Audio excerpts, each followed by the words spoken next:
tema para hoy se titula De gloria en gloria. Y me imagino que ya a su mente está viniendo un versículo, Segunda de Corintios 3:18. Segunda de Corintios 3:18. Dice Segunda de Corintios 3:18. Por tanto, todos nosotros, mirando a cara descubierta, como en un espejo, la gloria del Señor, somos transformados de gloria en gloria en la misma imagen, como por el Espíritu del Señor. Eh, Más allá de tirarnos de lleno a hacer un estudio profundo sobre este versículo y explotar todos los términos y toda la significancia que pueda haber en este versículo, queremos concentrarnos en lo que significa ser transformado de gloria en gloria. ¿Qué significa esto? Naturalmente, digo naturalmente, ¿verdad? Pero por lo menos hablo de mi naturaleza y de lo que me es una tentación hacer de forma inmediata, es comenzar a definir o interpretar la Biblia según mi propio criterio. O sea, de primera instancia, le quiero aplicar un significado a la transformación de gloria en gloria y lo que yo me imagino que esto puede significar, en lugar de dejar que la Biblia se explique ella misma. Entonces, reconociendo que tengo esa tendencia de primero tratar de explicarla por mí mismo en lugar de dejar que la Biblia se explique, pues entonces confieso que no es muy posible, ¿verdad? De seguro he hecho esto antes con este versículo, lo he leído y le he aplicado mi propia interpretación en lugar de buscar en la Biblia evidencia para que la misma Biblia me ayude a entender lo que quiere decir esta transformación de gloria en gloria. Y la tendencia natural, por lo menos les confieso, que ha sido pensar que, que somos transformados con un poquito y un poquito más de revelación de la gloria de Dios y un poquito más de revelación de la gloria de Dios, como si fuera una escalera de la gloria de Dios y vamos subiendo esa escalera. Y esa es la tendencia natural y no estoy diciendo que está mal, o sea, no necesariamente está equivocado, pero hallamos evidencia bíblica de lo que significa ser transformado de gloria en gloria. Aquí se presenta ser transformado de una gloria a otra gloria, o por lo menos parece haber dos glorias aquí presentadas, ¿no? De gloria en gloria. Una gloria estando como que encima de la otra, pareciera hacer un cambio, una transición de una gloria a otra gloria, porque hay una transformación que parte de una gloria y se da hacia otra gloria. Eso es lo que estamos viendo, ¿no? Que dice que somos transformados de una gloria en, en gloria. Entonces, hay un proceso de transición, un proceso de transformación, de cambio que está implícito aquí. Eh, y entonces vamos a dejarnos llevar por el contexto mismo del capítulo para entender que posiblemente, digo posiblemente porque me parece que esto puede tener muchas aplicaciones y múltiples significados. Sin embargo, el contexto mismo nos da una definición de estas glorias, ¿no? Y cuando nosotros vamos allí mismo, en el mismo capítulo 2, perdón, capítulo 3, versículos, vamos a estar leyendo por motivos de tiempo del 7 al 10. Ahora mismo les exhorto a que todos estudien el capítulo 3 de Segunda de Corintios completo para un contexto más amplio. Pero vamos entonces a estar leyendo del versículo 7 en adelante. Vamos a leer ahora hasta el 10. Y dice, y si el ministerio de muerte escrito y grabado en piedras fue glorioso, tanto que los hijos de Israel no podían fijar los ojos en el rostro de Moisés a causa de la gloria de su parecer, la cual había de fenecer, ¿cómo no será más glorioso el ministerio del Espíritu? Porque si el ministerio de condenación fue glorioso, mucho más abundará en gloria el ministerio de la justificación, porque aún lo que fue glorioso no es glorioso en este respecto, en comparación a la gloria más excelente. Así que de entrada nos damos cuenta que el contexto del capítulo está hablando de los pactos, ¿verdad?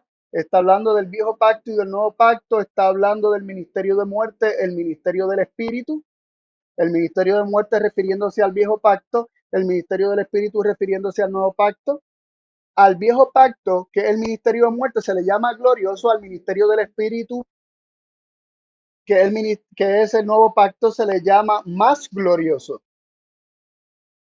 Entonces, al viejo pacto también se le llama ministerio de condenación, ¿verdad? Que es el ministerio de muerte, que es glorioso. Y entonces tenemos el ministerio de la justificación, que es el ministerio del nuevo pacto, que es el ministerio del espíritu, que dice que su gloria es mucho más abundante, que abunda mucho más en gloria. Tanto así que en comparación, la gloria del viejo pacto, la gloria del ministerio de muerte y la gloria del ministerio de condenación no es gloria. Dice que no es glorioso en comparación con la mucho más abundante gloria del nuevo pacto, la más abundante gloria del ministerio del Espíritu de la justificación. Así que comenzamos a ver que comienza a hablar de dos glorias en el contexto del capítulo. Una gloria haciendo referencia al viejo pacto, al ministerio de muerte y al ministerio de condenación, y otra gloria mucha más abundante que opaca por completo la gloria de ese ministerio de muerte, de condenación y del viejo pacto, que es la gloria del nuevo pacto. Entonces ya se van imaginando por dónde vamos, ¿no? Que lo que significa ser transformado de gloria en gloria significa ese proceso por el cual nosotros transicionamos del viejo pacto hacia el nuevo pacto. Cuando nosotros dejamos que el viejo pacto haga en nosotros su obra de condenación, de mostrarnos lo que está mal en nosotros, para mostrarnos a nosotros lo que está mal en nosotros, para revelar que tenemos una necesidad de un Salvador que nos dé de su espíritu para hacernos justos. Y entonces, siendo transformados a imagen de Cristo, revelamos la gloria de Dios de la misma forma, la misma imagen como Jesús revela la gloria de Dios. Es decir, así como Cristo es el resplandor de la gloria de Dios, nosotros, habiendo transicionado del viejo pacto al nuevo pacto, llegamos a resplandecer también con la gloria de Dios. Así que el ser transformado de gloria en gloria implica un proceso de transición entre el viejo pacto y el nuevo pacto. Yo no estoy sugiriendo que esto ocurre una vez y por todas de una y ya. Esto es un proceso, porque el ministerio de muerte, que se le llama la ley escrita en tablas de piedra también, que es glorioso, que es el ministerio de condenación, nos apunta a Cristo, porque cuando llega la ley hace abundar el pecado. Y cuando abunda el pecado, cobramos conciencia de que estamos muertos en delitos y pecados y necesitamos un Salvador. Y de esa forma, la ley nos apunta a Cristo, pero Cristo nos apunta de vuelta a la ley. Y entonces está este proceso de volver a mirar la ley, seguir viendo lo que la ley señala que está mal en mí, pero teniendo conciencia de que tenemos un Salvador que nos da gracia sobreabundante para obtener la victoria sobre todos esos pecados que la ley está señalando, y sabiendo que Cristo, al darnos su espíritu, nos justifica, nos hace justos, nos santifica y nos hace revelar, o Él en nosotros, Cristo en nosotros, la esperanza de gloria, hace posible que la gloria de Dios también resplandezca en nuestra vida. Ahora, seguimos leyendo en Segunda de Corintios, vamos al versículo 11. Segunda de Corintios, versículo 11 dice: porque si lo que perece fue glorioso, mucho más glorioso será lo que permanece. Aquí se le llama lo que perece, que es el viejo pacto. Se dice que es glorioso. Lo que perece es glorioso. El viejo pacto perece y es glorioso, y perece porque una vez cumplida su función y nos lleva a Cristo, llega el momento donde permanecemos en Cristo, donde ya hemos sido santificados, donde ya hemos sido justificados, donde ya no hay más que la ley pueda condenar en nosotros, y entonces perece. Y luego se menciona el mucho más glorioso ministerio de la justificación del Espíritu, el del nuevo pacto, ¿no? Que permanece, porque si nosotros estamos en Cristo y permanecemos en Cristo, permanecemos en ese nuevo pacto de seguir recibiendo constantemente la palabra de Dios y vivir de toda palabra que sale de la boca de Dios, entonces ya no hay más que la ley condene a nosotros una vez nosotros hemos sido limpiados por completo. Seguimos leyendo en el versículo 12 y 13. Así que teniendo tal esperanza, hablamos con mucha confianza, y no como Moisés, que ponía un velo sobre su rostro para que los hijos de Israel no pusiesen los ojos en el fin de aquello que había de ser abolido. Así que, así como había algo que habría de perecer y otra cosa permanecer, aquí también se habla de algo que eventualmente es abolido, que perece, y otro que es el fin de lo que perece. Según el contexto de lo que veníamos viendo, lo que perece eventualmente, lo que es abolido eventualmente es el ministerio de muerte, el ministerio de condenación. Llega el momento donde este ministerio ya cumplió su función, pero el fin de la ley nos dice la palabra de Dios que es que Cristo. Y una vez permanecemos en Cristo, que es el fin de lo que es abolido, entonces permanecemos en Cristo. Así que quiero que veamos el contraste entre los dos pactos. Digo contraste no porque estos no puedan trabajar no hagan un trabajo útil en la vida de cada uno de nosotros en conjunto, ¿no? De que el viejo pacto nos lleve a la experiencia del nuevo pacto. Digo contraste porque sabemos que son dos obras distintas. eh, y por eso hablo de un contraste, ¿no? No porque estén en oposición, sino que el viejo pacto nos permite transicionar, nos permite pasar hacia el nuevo pacto. Y lo que quiero ver es el contraste. Uno abolido, que es el ministerio de condenación, el ministerio de muerte, el ministerio, como dicen los versículos que no leímos al principio, el ministerio de la letra, de la tinta, de la ley escrita en tablas de piedra. Eventualmente ese ministerio abolido, pero el fin u objetivo de eso que fue abolido es el nuevo pacto, que es el ministerio del Espíritu, el ministerio de la justificación, el nuevo pacto. También se nos dice en estos versículos que Moisés se ponía velo para que los hijos de Israel no pusiesen los ojos en la gloria del nuevo pacto. Así que aquí vemos algo bien interesante, que es que Moisés se ponía un velo, o llegó, ¿verdad? Toda esa alusión a una historia que está en la Biblia, donde Moisés se ponía un velo. Y esta historia es cuando Moisés descendió del monte por segunda ocasión con las tablas de los mandamientos. Su rostro resplandecía. Él mismo no lo notaba, no se daba cuenta. Él había estado delante de la presencia de Dios y ahora resplandecía con la gloria de Dios en su rostro. Y cuando desciende, el pueblo veía que su rostro brillaba y tanto Aarón como el resto del pueblo se alejó de Moisés. Y eventualmente Moisés se da cuenta, le hacen señas y le explican lo que estaba pasando, que él decide poner un velo. Pero esto es ante el pedido del pueblo. Así que cuando leemos que Moisés ponía un velo sobre su rostro para que no se contemplase el fin o el objetivo de lo abolido, que es la gloria del nuevo pacto, que es el carácter de Dios, esa gloria del nuevo pacto es el carácter de Dios.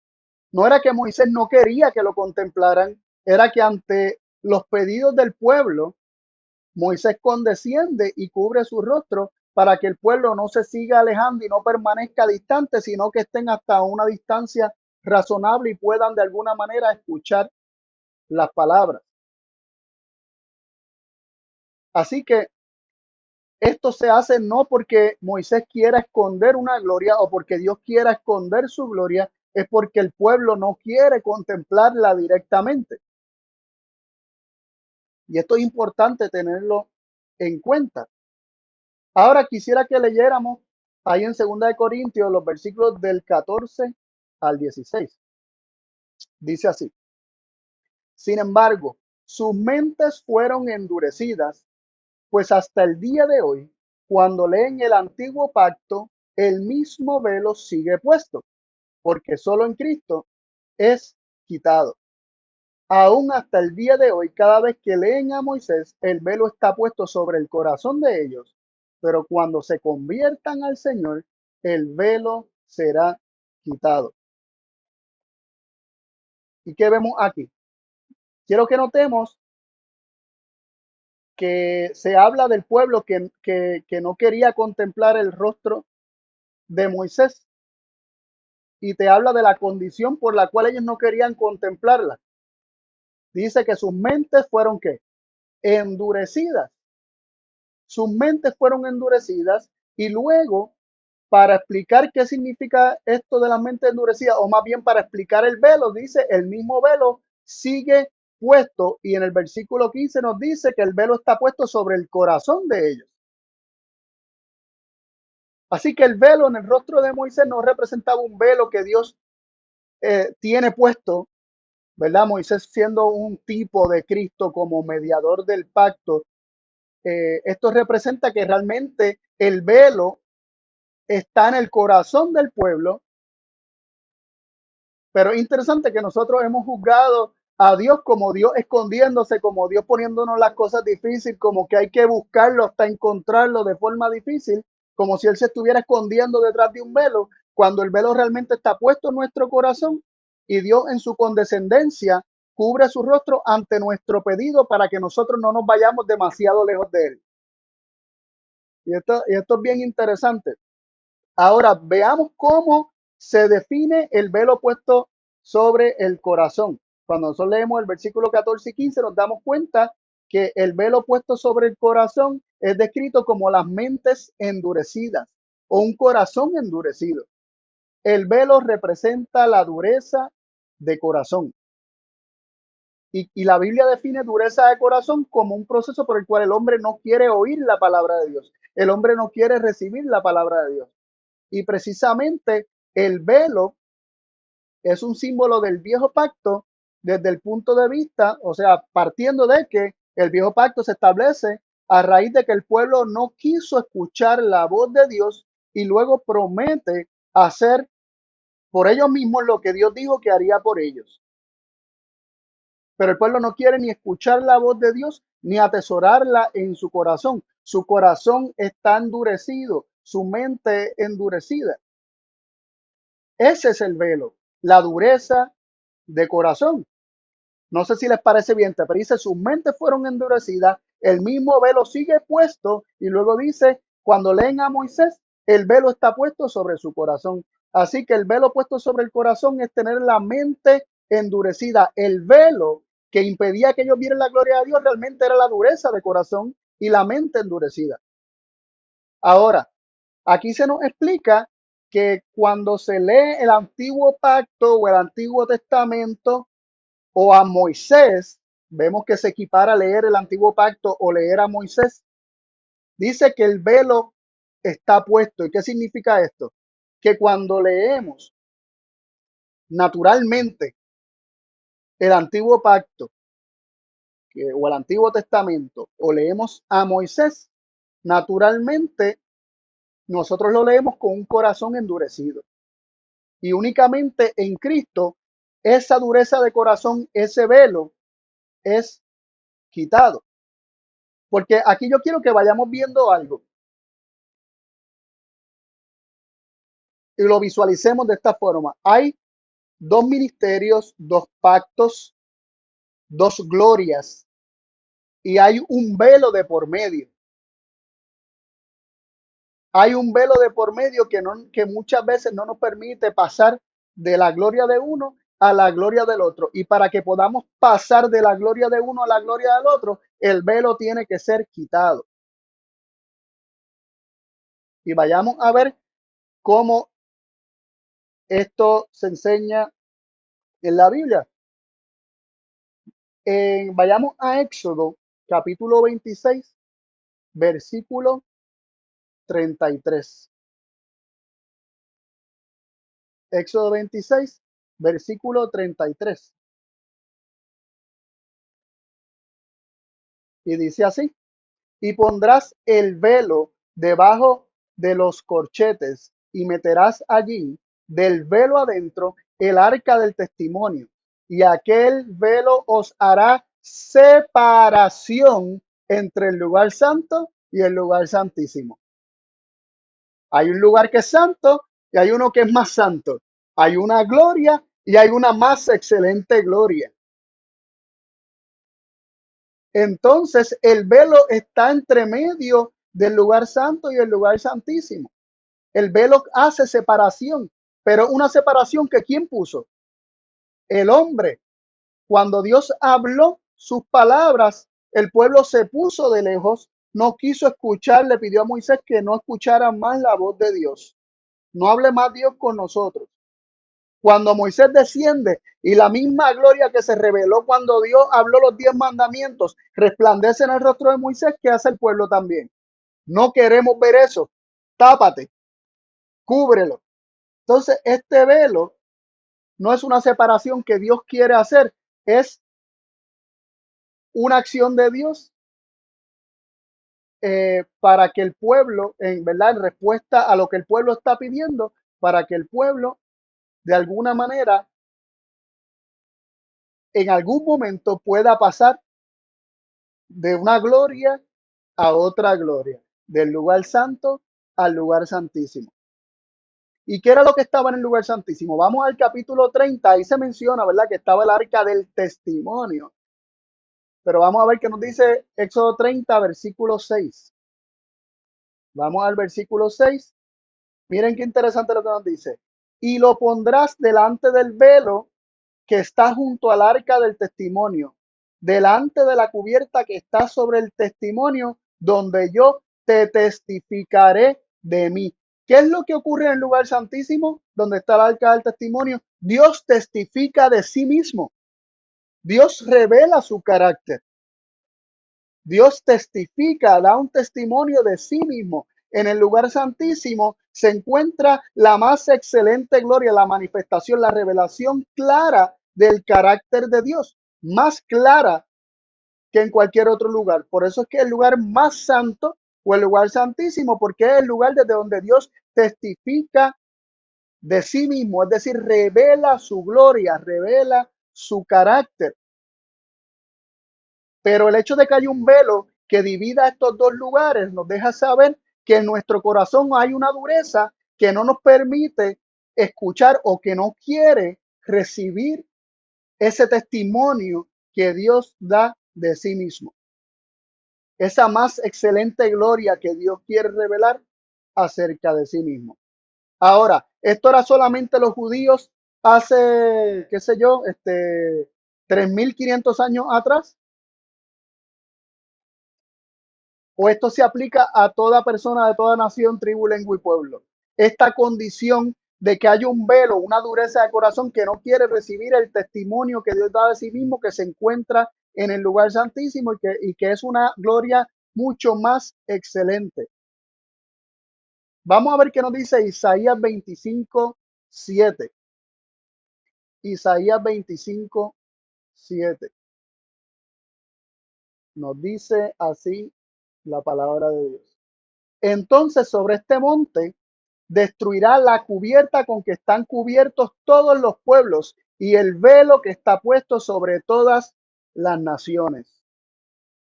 ¿Qué nos dice aquí? Que el velo está puesto sobre ¿quiénes? Sobre todas las naciones. Todos los pueblos tienen una cubierta, todas las naciones tienen un velo de separación, tienen dureza de corazón. La condición natural de todas las naciones, de todos los pueblos, es dureza de corazón para no recibir la palabra de Dios. ¿Y por qué existe esta dureza de corazón? ¿Por qué existe este velo de separación? Vayamos a 2 Corintios capítulo 4, versículos 3 y 4. 2 Corintios capítulo 4, versículos 3 y 4.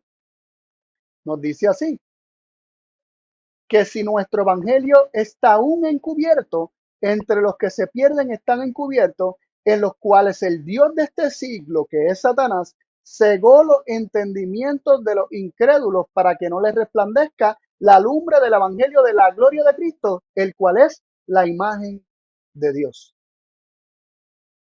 Estamos ciegos porque Satanás, el Dios de este siglo, ha cegado nuestro entendimiento con sus mentiras acerca del carácter de Dios. Hemos creído esas mentiras, desde Adán y Eva se han creído esas mentiras. Nuestro entendimiento se ha cegado y Él quiere mantenernos con el velo puesto para que no nos resplandezca la luz del Evangelio de la gloria de Cristo, el cual es la imagen de Dios. Es decir, el Evangelio de que lo que resplandece en el rostro de Cristo realmente es el carácter de Dios, es la misma gloria de Dios, porque Cristo siendo la imagen de Dios y el Evangelio resplandeciendo en Cristo, realmente entendemos que lo que resplandece en Cristo es una revelación del carácter de Dios. Entonces Dios quiere remover el velo, Dios quiere quitar el velo, Dios quiere que esta separación sea removida, este distanciamiento, esta dureza de corazón sea removido. Y nos decía en 2 Corintios 3 que el velo es removido cuando nos convirtamos al Señor. Dice que cuando se conviertan al Señor, el velo nos será quitado. Y ese Señor es Cristo, ¿verdad? Dice el cual en Cristo es quitado, y dice que cuando se conviertan al Señor, el velo será quitado, será removido, será descorrido. Entonces, quisiera que consideráramos qué significa o para motivos prácticos, entendamos cómo es, qué implica, cómo la misma Biblia define la conversión al Señor, qué significa convertirse al Señor. Vayamos a Deuteronomio 30, versículo 10.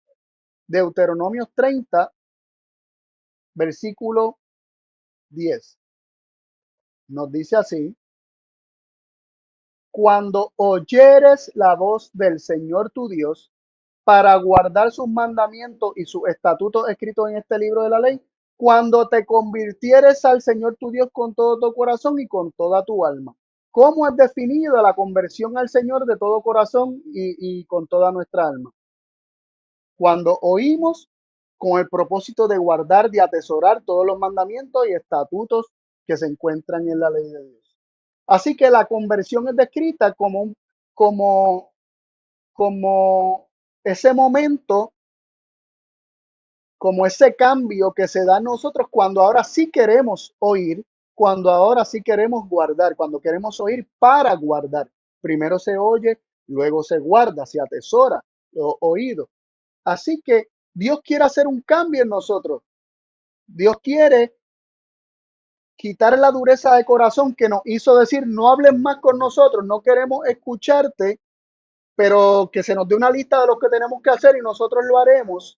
Dios quiere sacarnos de esa dureza de corazón que es gloriosa. Mira qué interesante, ese ministerio es glorioso porque Dios entra en ese pacto, como ya hemos hablado en otras presentaciones, en otros temas, con el hombre para que el hombre se dé cuenta de su incapacidad para obrar la justicia de Dios, para que se dé cuenta de su necesidad de un Salvador.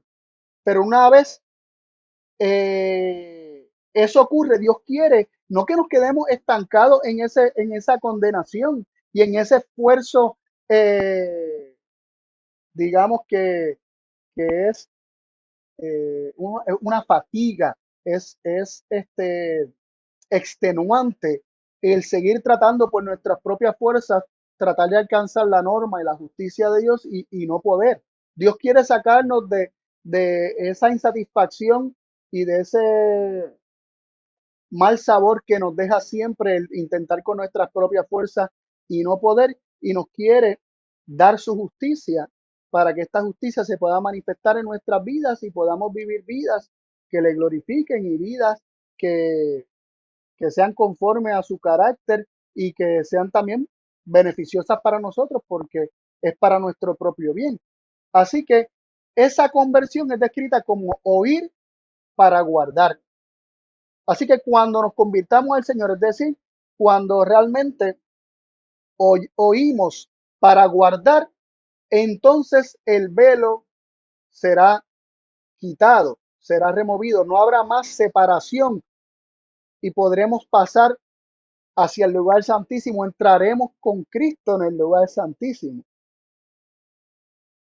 Y ahora, qué vamos a hablar ahora? Miren, la conversión, ¿cómo se llega al punto de la conversión? ¿Cómo llegamos al punto de ser convertidos, de que nuestra vida ahora quiere atesorar y guardar las palabras de Dios? Tiene que haber un arrepentimiento, porque tiene que haber un proceso de reconocer que había una dureza de nuestro corazón que no quería recibir esas palabras para, para entonces poder ahora querer recibir esas palabras. Y de este proceso de, nos describe Hechos 3:19, donde nos dice, Hechos 3:19, nos dice,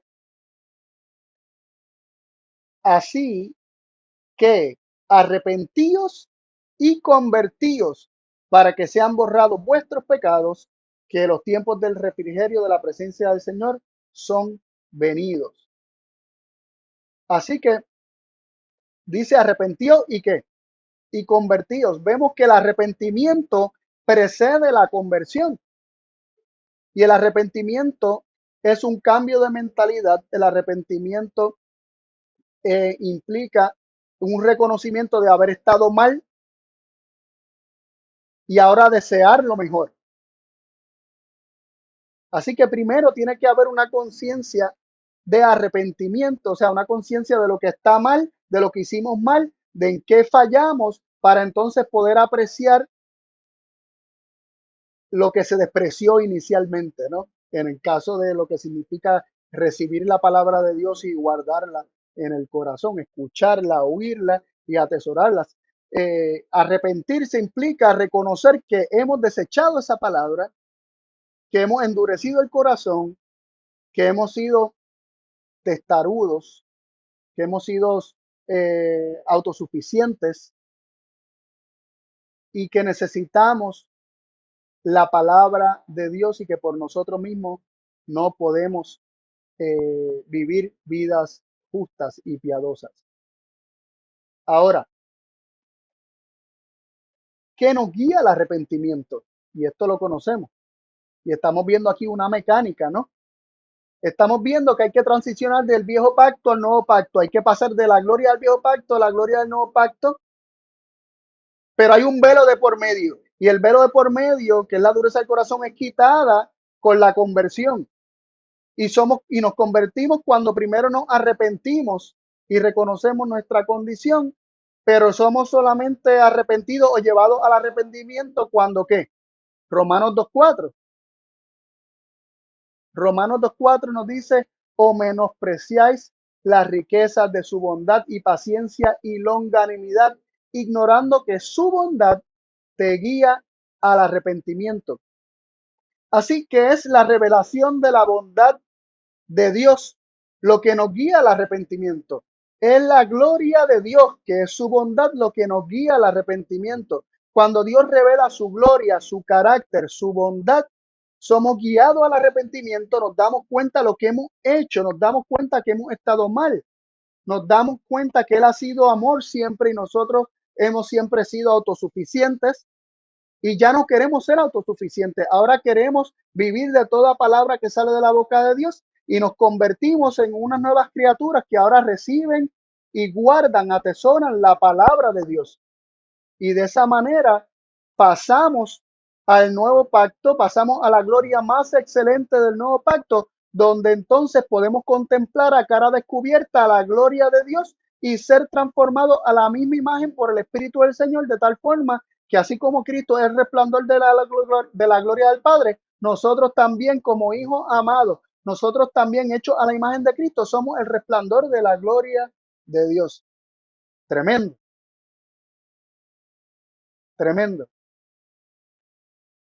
Así que solamente por si hay alguna duda de que la bondad de Dios que nos guía al arrepentimiento es su carácter y es su gloria, es la gloria de Dios, lo que Él testifica de sí mismo en el lugar santísimo y lo que Él revela a nuestra vida por medio del ministerio de Cristo y del nuevo pacto, ¿verdad? Esa más excelente gloria.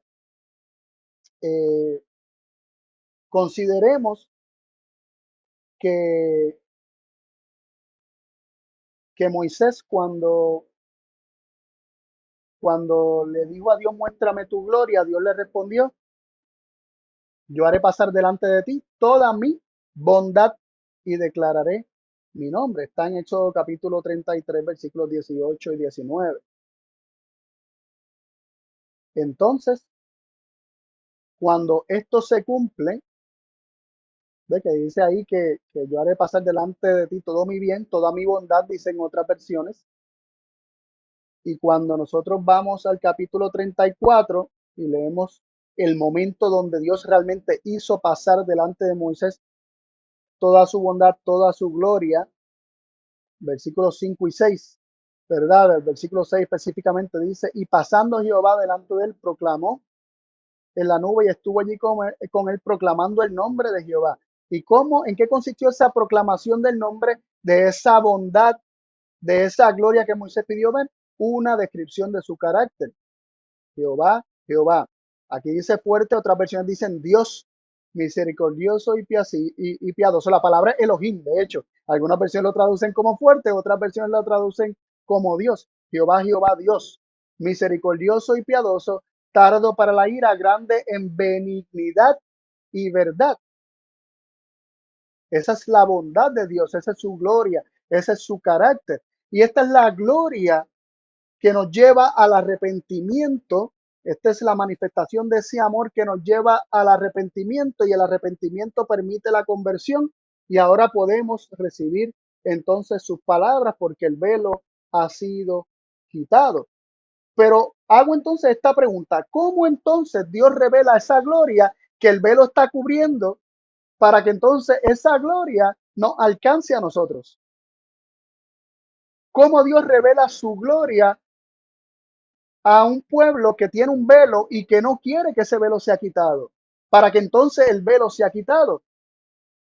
No lo voy a buscar, pero en Hebreos capítulo 10 nos dice que la carne de Cristo es un velo. Dios veló su gloria en la encarnación de Cristo. Eh, el versículo 20 que dice, por el camino nuevo y vivo que Él nos consagró a través del velo. Esto es por su carne. La carne de Cristo fue un velo. Y recordemos que el velo fue puesto por la dureza del corazón del hombre. Dios veló su gloria en su Hijo al enviar a su Hijo en semejanza de carne de pecado. Y la gloria de Dios se manifestó. De hecho, en 1 Timoteo 3:16 se nos dice que Dios ha sido manifestado en carne, cuando habla del ministerio de la piedad. Y así que consideramos que el ministerio de la piedad es esa condescendencia de Dios. Dios tuvo piedad de nosotros, que aun a pesar de la dureza de nuestro corazón, del velo que nosotros pusimos, Él envió a su Hijo y se manifestó en su Hijo. Dios fue manifestado en carne al Dios estar en Cristo, y en Cristo estar reconciliando consigo al mundo, quitando el velo de separación que existía en nuestros corazones, o que existe naturalmente en nuestros corazones. ¿Y qué hizo Dios estando en Cristo? Vemos que Cristo se encarnó. Dice en Juan 1:14, Juan 1:14, aquella palabra, ¿verdad? Aquel verbo fue hecho carne o hecha carne. Mi versión dice la palabra, aquella palabra fue hecha carne. Aquel que es la palabra fue hecho carne. El verbo fue hecho carne y habitó entre nosotros, y vimos su gloria como del unigénito del Padre, lleno de gracia y de verdad. ¿De qué estaba lleno Cristo? Al estar lleno de Dios. Dios estaba en Cristo, y al estar Cristo lleno de la plenitud de Dios, ¿de qué estaba lleno? De la gracia y de la verdad de Dios. Cristo estaba lleno de la gracia y la verdad de Dios. Cristo estaba lleno de la gracia que hay en Dios, y estaba lleno de la verdad acerca de Dios, de cómo es Dios. Y por eso leemos en los versículos 17 y 18 del mismo capítulo, porque la ley por Moisés fue hecha, o fue dada, mejor dicho, mas la gracia y la verdad por Jesucristo fue hecha. Sí, la ley fue dada por medio de Moisés, pero, o más bien, la gracia y la verdad por Jesucristo fue hecha. ¿Y cómo la gracia y la verdad pudo haber sido hecha en Cristo? Porque él estaba lleno de esa gracia y de verdad. Cristo estaba lleno de gracia y de verdad para manifestarse, para que se manifestara. Dios estaba en Cristo. Dios fue manifestado en carne, la gracia de Dios y la verdad acerca de Dios fue manifestada en carne. Por eso el versículo 18 nos dice, a Dios nadie le vio jamás. El unigénito Hijo que está en el seno del Padre, Él le declaró. Así que Cristo, viviendo la gracia y la verdad acerca de Dios, porque estaba lleno de esa gracia y de verdad, y de esa verdad acerca de Dios, porque el Padre que estaba en él hacía las obras, Cristo le declaró, lo manifestó, lo dio a conocer. Así que la gloria de Dios fue dada a conocer, el carácter perfecto de Dios fue dado a conocer en el velo de la encarnación de Cristo. Así que Cristo, revelando la gloria de Dios y su carácter en su carne, puede trascender y desgarrar el velo. Y cuando digo que desgarrar el velo, recordemos que la manifestación más grande del amor de Dios y de su carácter fue en la cruz. ¿Y qué ocurrió en la cruz, en el templo? Se desgarró el velo porque hubo una manifestación indescriptiblemente poderosa del amor de Dios, de su bondad, porque de tal manera amó Dios que dio a su Hijo unigénito. Y entonces se manifiesta la bondad de Dios que guía al arrepentimiento y a la conversión cuando el velo es rasgado. Y ahora podemos en Cristo Jesús contemplar la gloria de Dios y podemos transicionar del viejo pacto y de que la ley solamente nos condene a hallar gracia, oportuno socorro, hallar la verdad de Dios, hallar la más excelente gloria, hallar la santidad más grande del lugar santísimo y la manifestación del carácter de Dios más pleno que se da en el lugar santísimo. Y esto para aquellos que conocemos lo que significa la purificación del santuario tiene un significado bien poderoso, porque entrar por fe con Cristo al lugar santísimo y recibir una revelación más grande y más profunda del carácter de nuestro Dios. Es la remoción de ese velo lo que nos permite comenzar una obra de purificación donde la ley nos lleva a Cristo en el lugar santísimo y Cristo desde el lugar santísimo dándonos el testimonio de cómo es Dios, nos apunta a la ley, pero ya esta ley no nos destruye y nos aplasta, sino que muestra lo que está mal en nosotros, pero no estamos desesperados porque no lo tenemos que hacer nosotros. La justicia de Dios nos es dada al recibir las palabras y el testimonio que Dios nos da de sí mismo. Y contemplando a cara descubierta, sin el velo de por medio, vamos siendo transformados, purificados, santificados con Cristo en el lugar santísimo. Recordemos que en el lugar santísimo también están los 10 mandamientos y también está la ley. Sin embargo, está la ley vista con, con un propiciatorio de por medio. Y el propiciatorio en inglés se llama trono de la gracia o de misericordia. Así que ahora miramos la ley en el lugar santísimo a través del amor y la bondad y la misericordia del trono de la gracia de Dios, de esa revelación, de ese carácter que Cristo nos manifestó. Y por eso leemos en 2 Corintios 3:17, porque el Señor es el Espíritu y donde hay aquel Espíritu del Señor, allí hay libertad, o donde está el Espíritu del Señor, allá hay libertad. El Señor, es decir, Cristo, es el Espíritu. Y Él es ese Espíritu que nos da libertad. De esto mismo habló en Juan capítulo 8, cuando dice que conoceréis la verdad y la verdad os libertará. Y luego dice, y si el Hijo os libertare, seréis verdaderamente libres, porque Cristo es la verdad, Cristo es Espíritu que nos da libertad.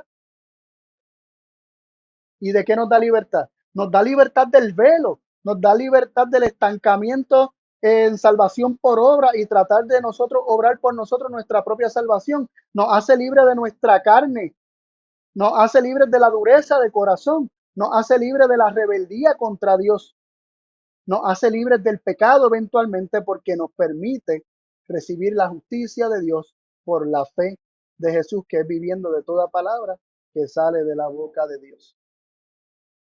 Y ahora, por tanto, versículo 18, por tanto, nosotros todos mirando a cara descubierta, es decir, sin el velo de por medio que Cristo remueve, contemplamos, ¿verdad? La gloria de Dios, somos transformados de gloria en gloria, transicionamos de la gloria del viejo pacto a la gloria del nuevo pacto y somos transformados en la misma imagen de Cristo por el Espíritu del Señor. El Espíritu que ahora se recibe, porque ahora se recibe en sus palabras una vez somos convertidos y oímos y guardamos la palabra de Dios. Las palabras son espíritu y son vida, las palabras de Cristo. Dice que Cristo dice que el que le ama su palabra guardará y vendremos a él. La presencia, el Espíritu de Cristo viene cuando su palabra se recibe por el Espíritu del Señor. Cuando el Espíritu del Señor llega a nuestra vida, somos transformados de gloria en gloria. Cristo en vosotros, la esperanza de gloria. La única esperanza de que podamos tener la gloria de Dios y revelar su gloria es Cristo en nosotros. Y recibimos a Cristo cuando recibimos su palabra. Pero recibimos sus palabras porque nos arrepentimos de haberla rechazado y lo vemos cuando su bondad nos guió al arrepentimiento. ¿Vemos la mecánica de todo esto? Y ahora yo hago esta pregunta y es solamente para que reflexionamos como hijos de Dios que somos. ¿Será posible que tengamos el velo puesto todavía? Yo personalmente siento que todavía en mi vida el velo no ha sido removido por completo. A cada rato me doy cuenta que he tenido dureza de corazón y que no he recibido la palabra de Dios. ¿Será que todavía el velo está puesto en nuestros corazones y no nos damos cuenta? De hecho, esta es la condición de la Odisea. ¿Será posible que estemos ciegos creyendo ver? ¿Será posible que estamos confiando en nuestra manera natural de leer la palabra de Dios, pero esta manera natural tiene un velo y no nos damos cuenta? ¿Recibiremos entonces el testimonio del testigo fiel y verdadero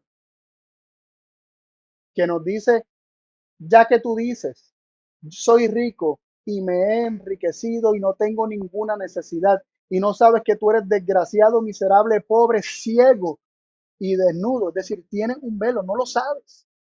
¿Recibiremos ese testimonio? Ahora, junto con ese testimonio está la solución y la amonestación del testigo fiel y verdadero. En Cristo el velo es removido porque Él nos dice, yo te amonesto que de mí compre oro afinado en fuego, para que seas hecho rico y seas vestido de vestiduras blancas, y para que no se descubre la vergüenza de tu desnudez, y unge tus ojos con colirio para que veas.